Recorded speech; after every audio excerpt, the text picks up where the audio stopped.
Welcome to the Industry Experts Panel at PortfolioWealthGlobal.com. My name is Michelle Holliday. Today, we are welcoming back to the show Mr. Wayne Jett. Wayne is a constitutional attorney with a huge historical perspective, which makes him fascinating to listen to. He is the author of The Fruits of Graft, Great Depressions Then and Now. The last time that Wayne was a guest on our show, we had multiple responses from our audience members requesting Wayne's thoughts on several other topics that are also within his expertise. So today, we are going to be covering those topics along with his perspectives on the current political events that have taken place since his last appearance, which was back in May. Wayne, welcome back to the show. How are you today?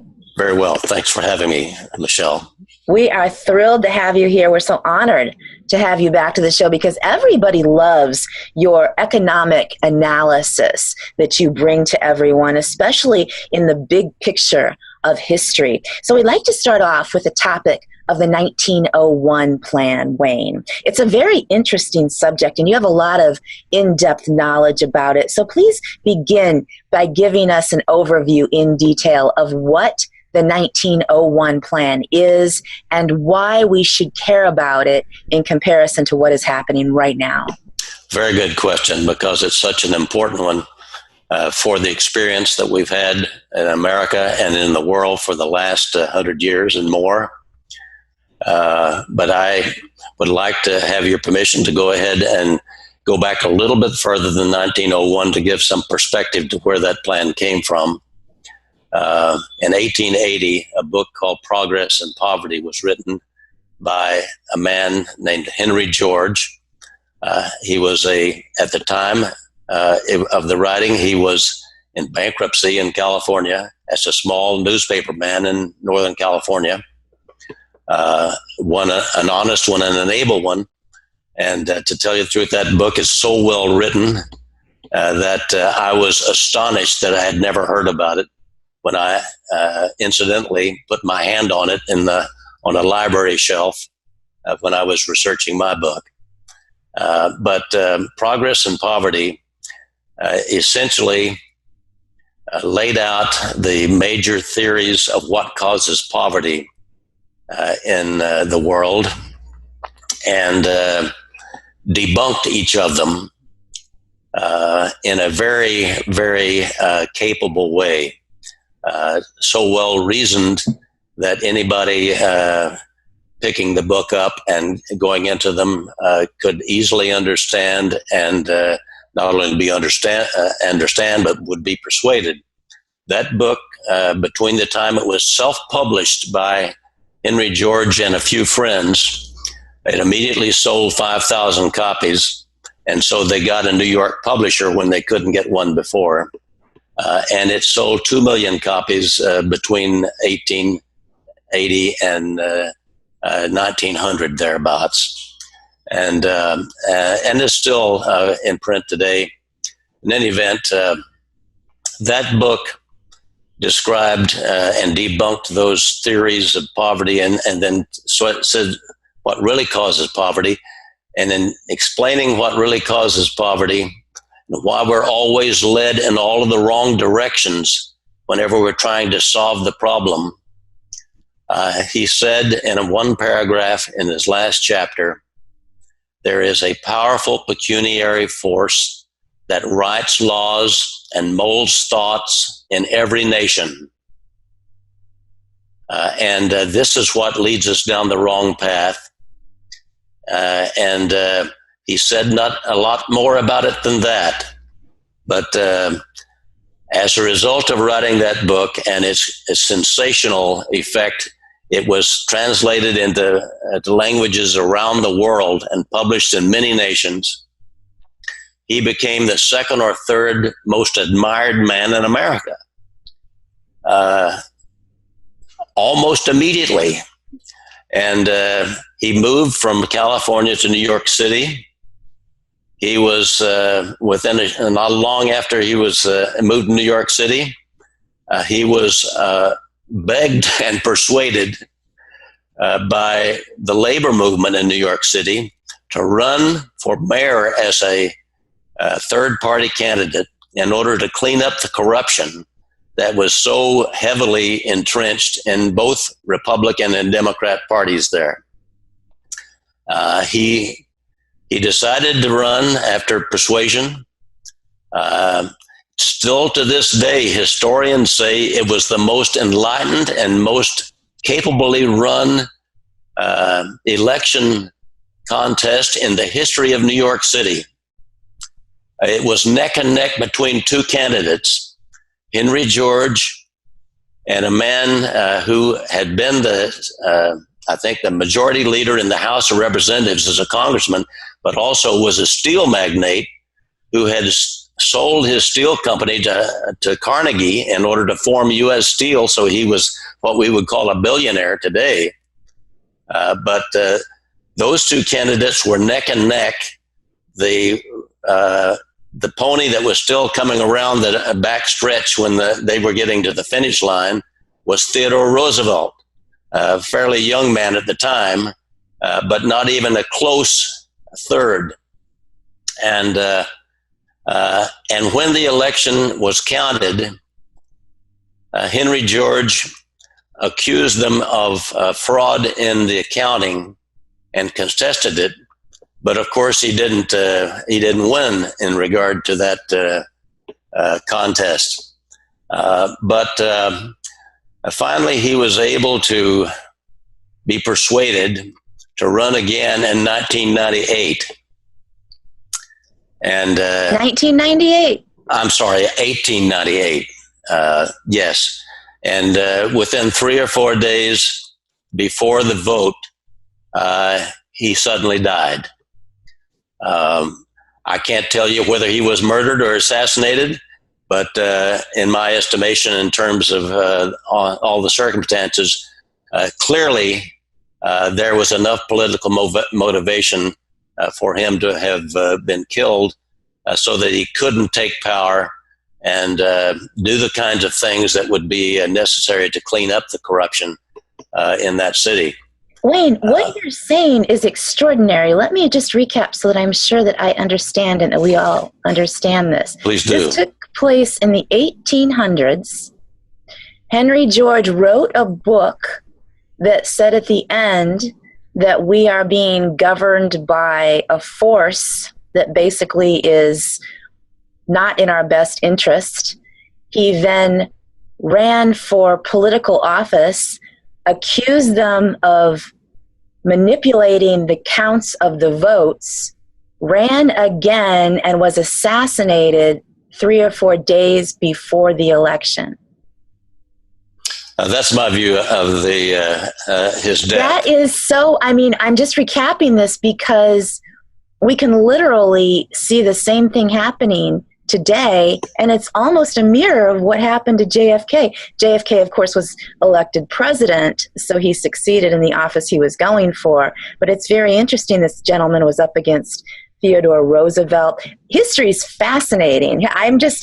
My mind is blown right now of what you just said, and this all happened. Yes. So he ultimately died in 1898.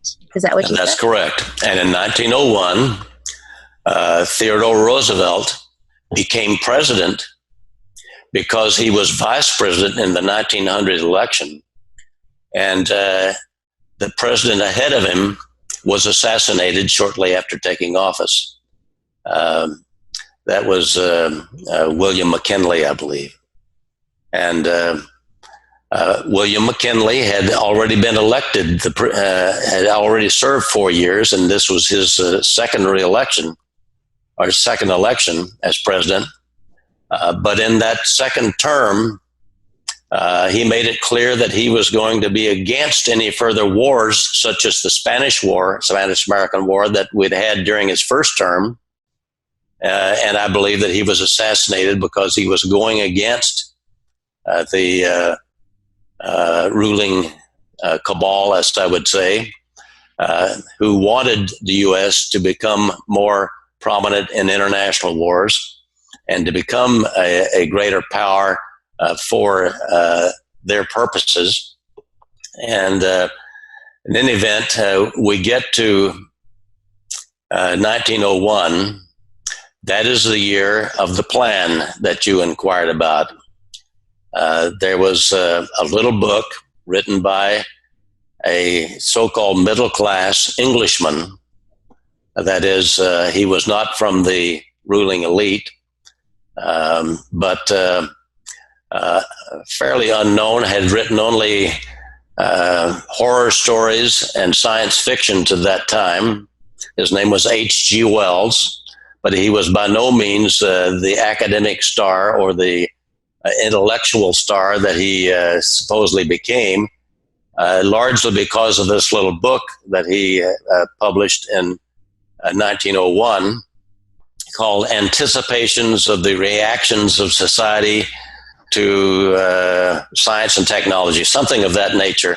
Very academic, long title that I still can't remember to this day. Very boring. Don't look at this. I've got this footnoted, and I actually devote a half a chapter to it near the end of my book, because it is quite significant, and understanding the experiences that Americans and the world have had during the past century and more since the book came out.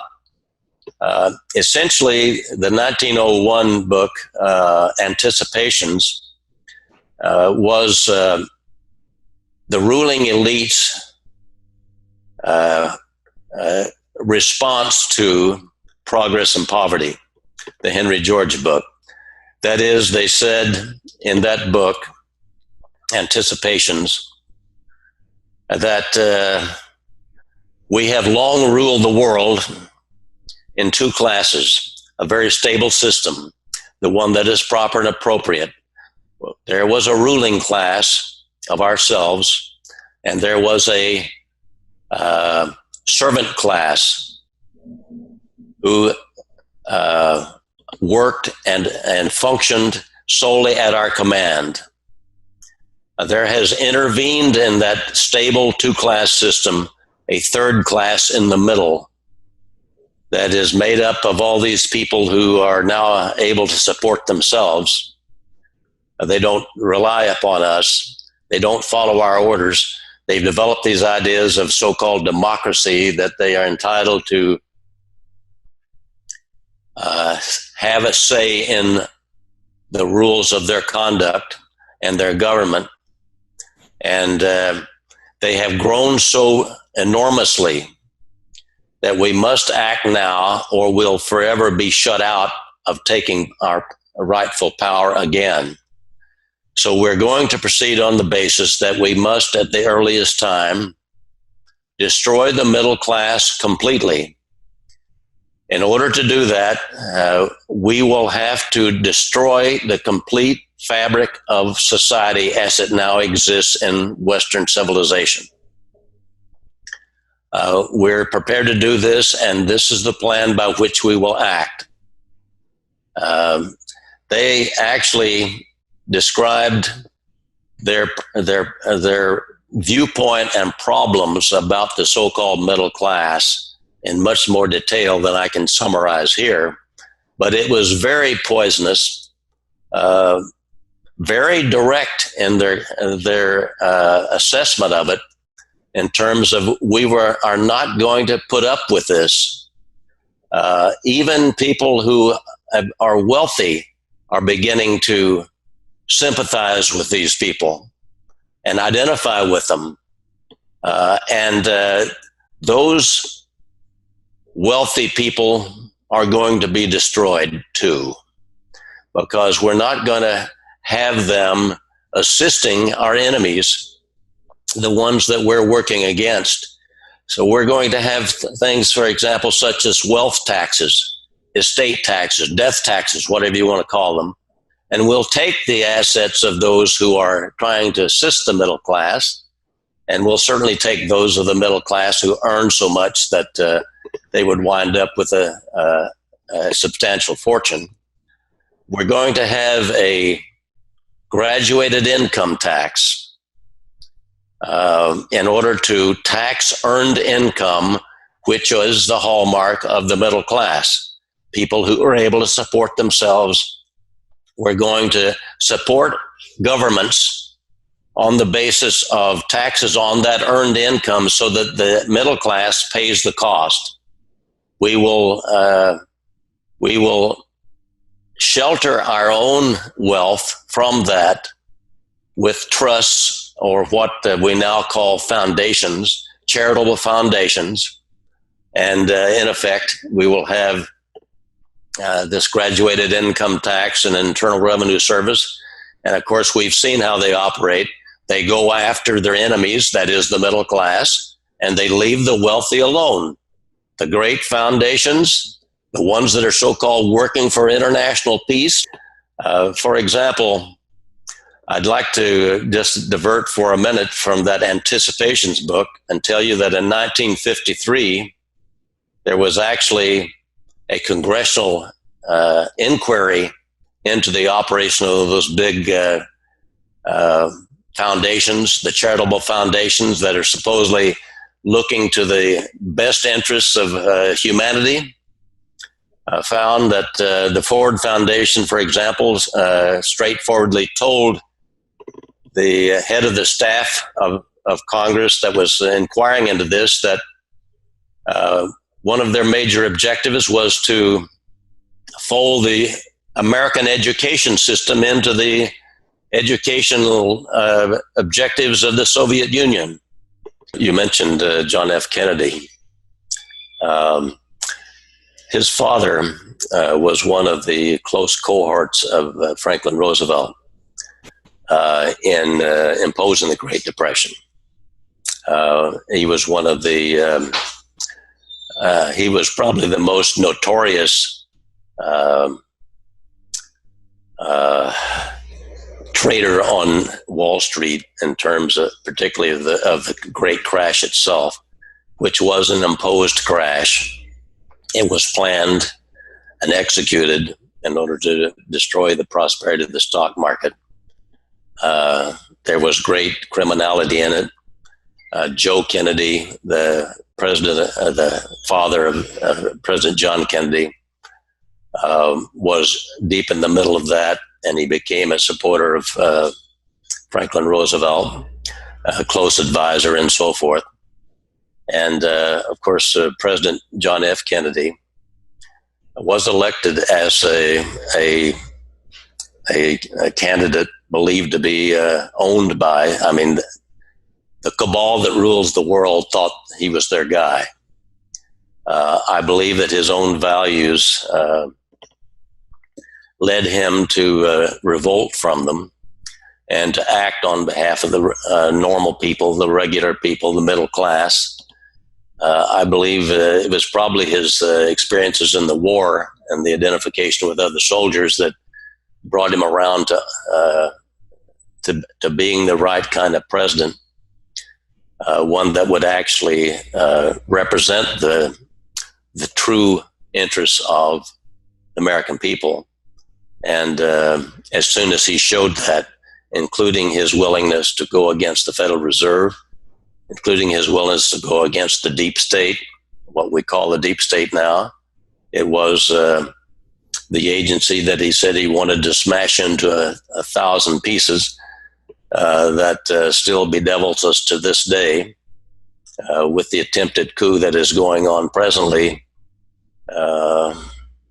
against President Trump. Now, Wayne, let me ask you a question. Which one is that? Would you call that the FBI, the CIA? What specifically? It's the CIA, but the FBI was involved in the assassination of President Kennedy as well. And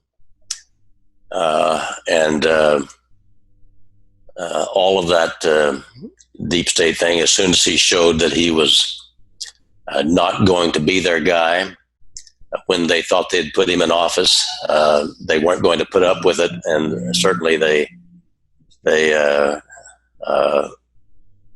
demonstrated their power and their complete cruelty in that situation. But they've done so in so many other different ways, and it's very much in line with the same kind of plan I was talking about, the 1901 plan, and what they have executed all this century.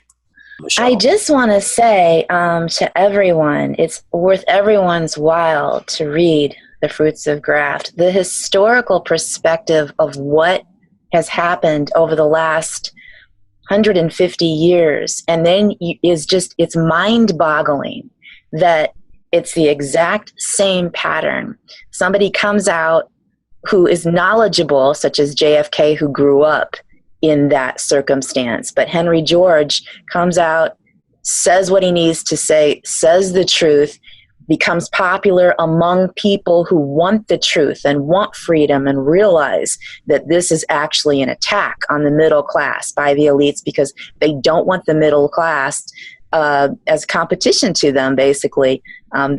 They want all slaves and they want the elite. It's very interesting that you named who the elite is also, because many people want to know who is the shadow government. We hear about this government that's above politics and above presidents and above kings.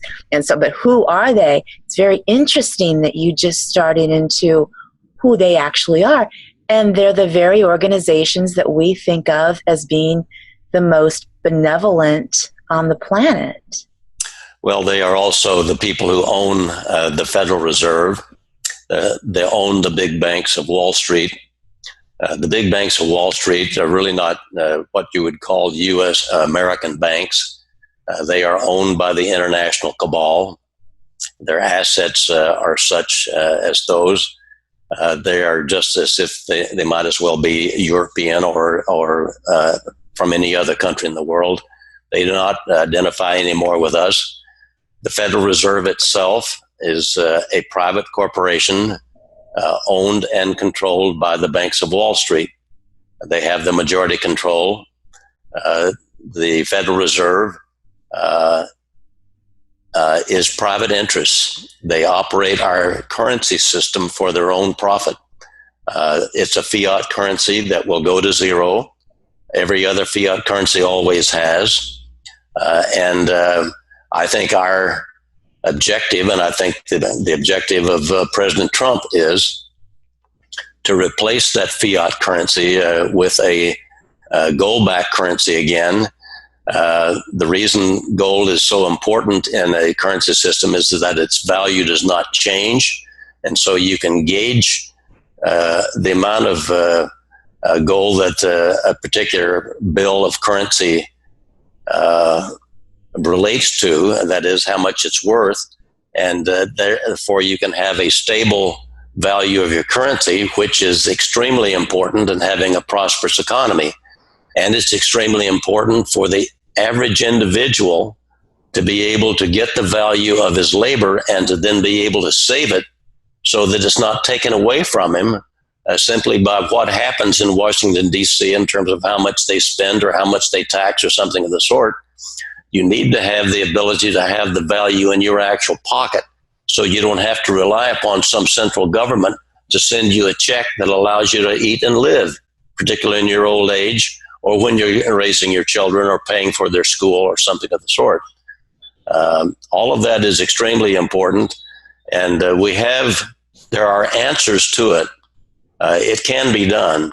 These are not things that are unsolvable, but they become extremely problematic when you have this very violent, powerful cabal that has so many veins of influence throughout the world and including in the halls of power in the United States. These are things that have to be dealt with in a comprehensive way. It happens that I think that that's exactly what the controversy is in Washington is all about. They're trying to get out of power the first president of my lifetime who's been in the position to do something about it and willing to do something about it. My goodness, I think the actions so far of this presidency have been well organized and well thought out and well planned enough that it's actually making really substantial progress, which is why we're seeing so much desperation among the cabal-owned politicians, owned and controlled partly by all kinds of evil things that they've gotten them to be recorded doing, crimes that they've committed, that keeps everyone doing the bidding of their instructions. I get to cover some of that in chapter 17 of my book. My book doesn't just cover the Great Depression. It covers the Henry George experience, the Great Depression. It covers all the way through the World Wars, and it covers the tech crash, and it covers 2008. All of those were planned attacks on the financial well-being of the middle class and ordinary people. We say this a lot, that these are tricks and they're hoaxes and they're this and they're that, but we need to understand why the tricks and hoaxes are happening, because when you start to understand why, and that's what makes this book so incredible, because when you look through the history of it and you understand what they've always thought and what they've always done and the murders that have taken place specifically because of what's happening now and because of the perspective that our president is now bringing. Therefore, we are seeing exactly what you said. We are seeing the rise of every tool they've got against him. They go after him with the media. They go after him with Hollywood. They go after him with impeachment. They go after him with reputation. And everything he says and does is recorded and speculated against. I don't think, ever seen such a coordinated effort against the man that the people of this country elected. And that's what I think they need to understand. We elect our president. It's not up to Nancy Pelosi or Adam Schiff to decide who is president. And I want you to speak to what's happening right now in comparison to what has happened in the past. Well, I think that what we're seeing is a power structure attempting to exert power, and they're very concerned that their power is slipping away.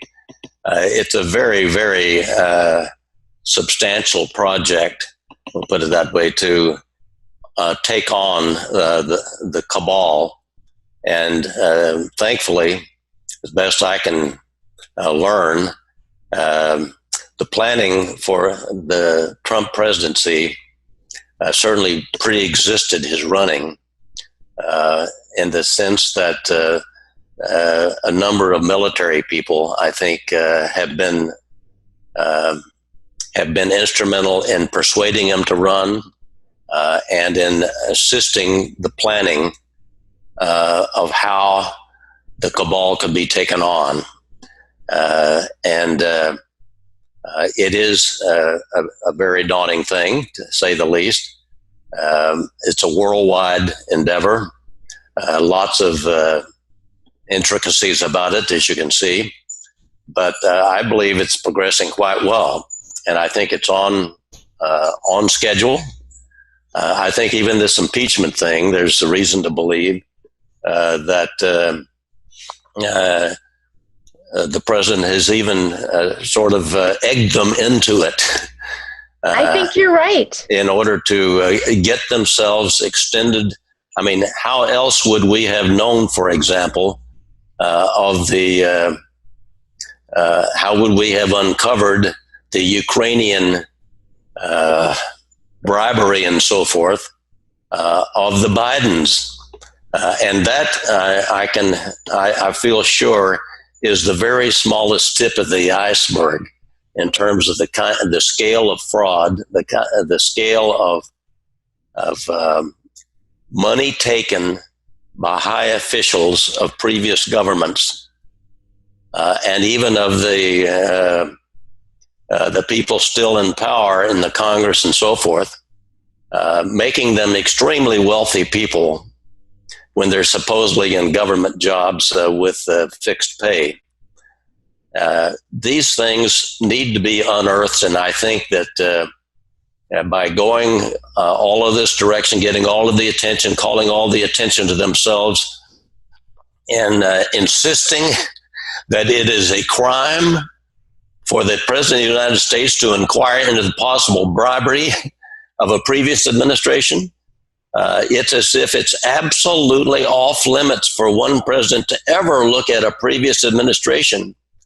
And when both parties have been the targets of bribery, both Republican and Democrats, there's only one establishment. That's the one that is the global cabal. And they pick Republican candidates, or try to, and they pick Democrat candidates. It happens that we got one that wasn't their pick.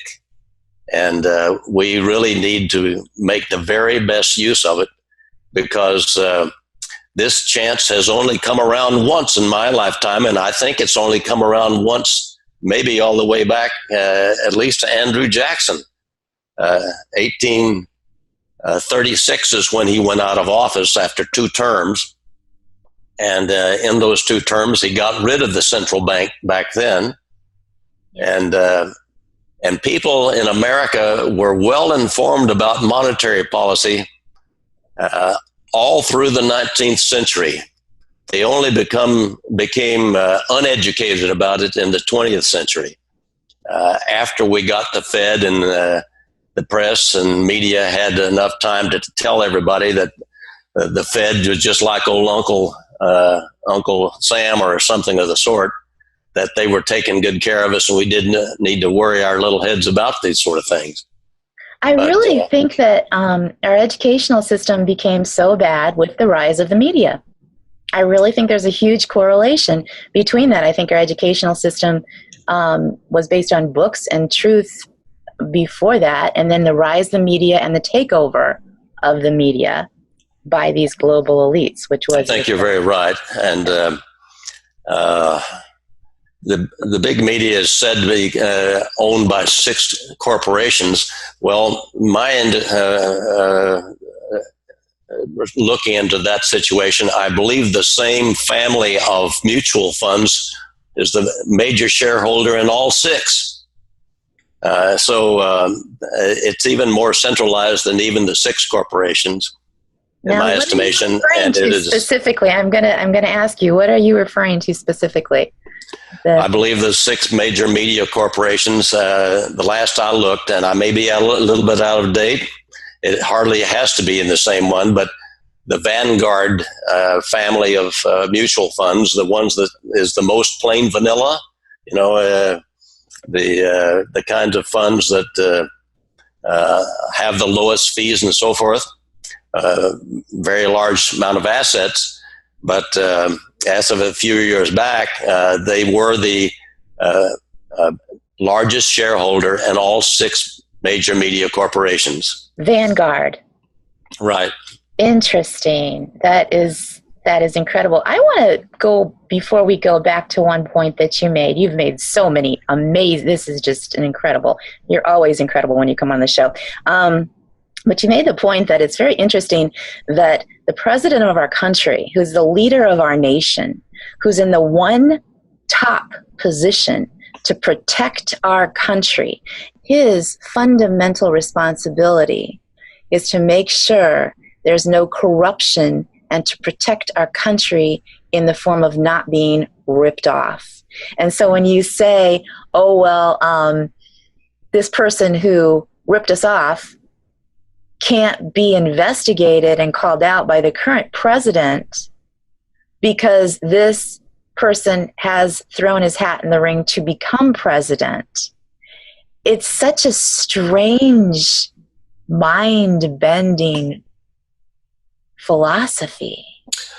Yes, and I think we have a tremendous opportunity now that we've had for the last 2.5 years, to have this kind of possibility to lift the burden, to open the cell doors, whatever you want to call it. I mean, all of this can be applied to American society, I'm sorry to have to say, because it has gone a long way down in the wrong direction. during the entire 20th century. They called it the American century. That was the century in which the most has been done in the history of the world to take down the American people, to take us down as a nation, to pull our nation down with a shadow government, which is exactly, those are the words that were described in that 1901 plan.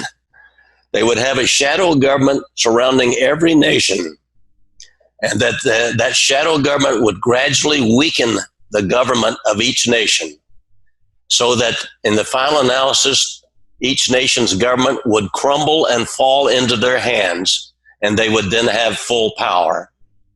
And again, who is the shadow government? Name them specifically for us, Wayne. Well, the shadow government has a number of different tentacles. But for example, one, we'll say the secretariat of the shadow government is the Council on Foreign Relations. It's like a big secretariat of intellectuals that are centrally controlled, but go into each government agency, each government office and so forth, and make sure the right influences are there, that they influence the Congress as well as each of the administrative bureaus, things of that sort. Those are parts of the plan. But do you then look at the way they influence the so-called intelligence agencies, whether they're the civilian ones or the military ones or whatever? Each of the military services, each of the cabinets of government, the state governments, all of that influence and policy trickles down from the powers that be. And the powers that be largely exert their influence through their ability to feed money into the political apparatus and elect the people that they want in power in the Congress. I want to go a little bit more into the impeachment situation just very briefly, because you seem to see it as a positive, and I do too. I see this as one of the most extreme. The more I've thought about it, the more I've spoken with people, the more guests have come on the show to enlighten me about the different strategic plans that could take place out of it, the more exciting it becomes, because it's almost a plan, isn't it? Well, on the part of the president. Yes. Could it be? Yes. And so what we have as a perspective now, from having an impeachment vote without a crime, it is a strange thing that they have not been able to define a crime that has been committed, and yet impeachment is for high crimes and misdemeanors. I mean, misdemeanors is always something, a trivial crime, one less important than a felony, and yet they haven't even been able to come up with a misdemeanor. And yet they're going to have a trial in the Senate. And guess what? The other party is going to get to have something to say in the Senate trial. And the Senate trial could very well wind up having witnesses presented that tell people things that they have not heard from the press, that they have not heard from the media, that the media has been unwilling to let pass from its tongue. And so we may very well learn of, for example, what business was Burisma really in Ukraine? Was it really an energy company, or was it something else? And exactly who all was getting money from Burisma?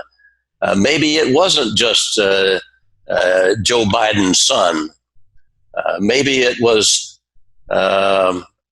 the sons of, say, 3 or 4 other major national political figures who were also on, my goodness, that same board, also getting major payments. And those payments from Burisma are going to turn out to be chicken feed compared to the kinds of bribes involved in other transactions, such, for example, as the Iran deal.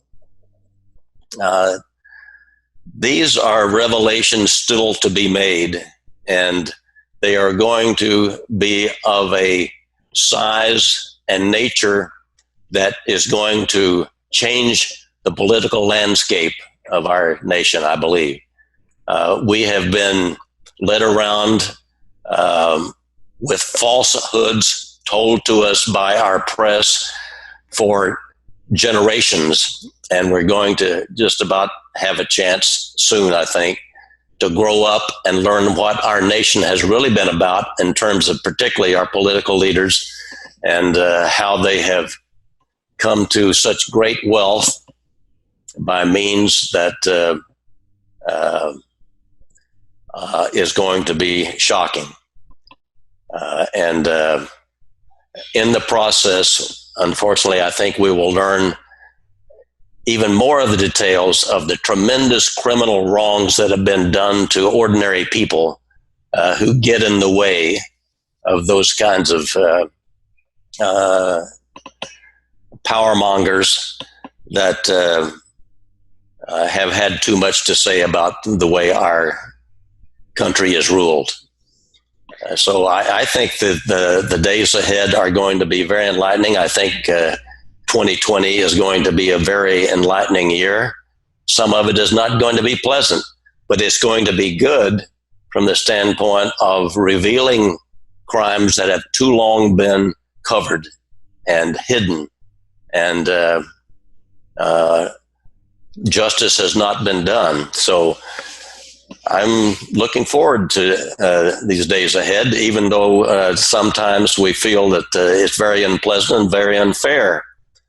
The unfairness is going to come around to something closer to fairness, I think. Will certainly, I think, have the attention of the country. The reporting on it is still not very good because everything that is said is run through the filter of the major media.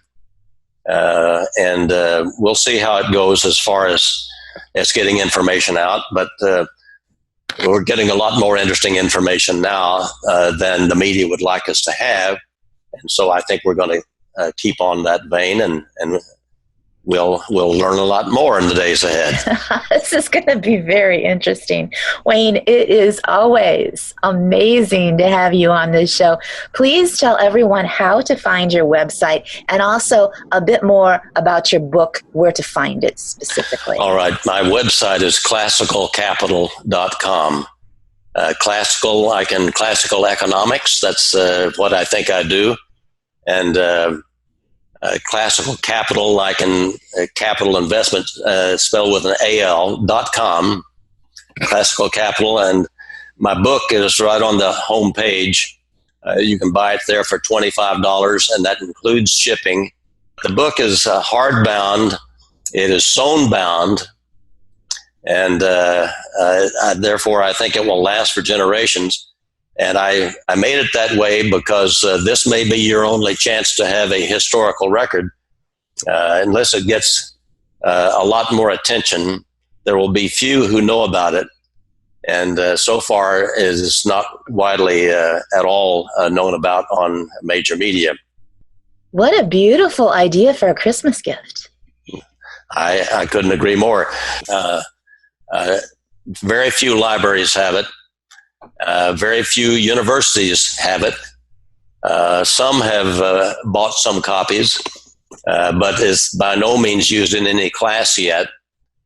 And yet it is history, I feel quite certain, that has been known by our economists. I believe it is history that has been known by our historians, and yet they have not published it. The truths I've told about Franklin Roosevelt's very hands-on orchestration of the Great Depression and the Chapter 17 revelation, it was late coming to me as well, that he was regarded as the most empowered operative of this global cabal ever in history, because he was such a professionally capable actor and also clever at the same time. He could do things in a way that could be hidden and seem to be politically popular, but extremely effective in accomplishing the goals of the global cabal, that is to destroy the middle class. And those things need to be known about our history, especially when our university professors are still teaching the opposite to our young people. We need to get this around as many as people as possible, and let them know how to change their worldview and to understand things better, so that they do not have this tendency, not by everybody by any means, but by so many, to grasp at socialism as a central controlled power of government that makes everybody small and weak except the government, and making all your decisions in the center of power. That's where the cabal makes their decisions. It's simply the way they prefer to exercise control over us.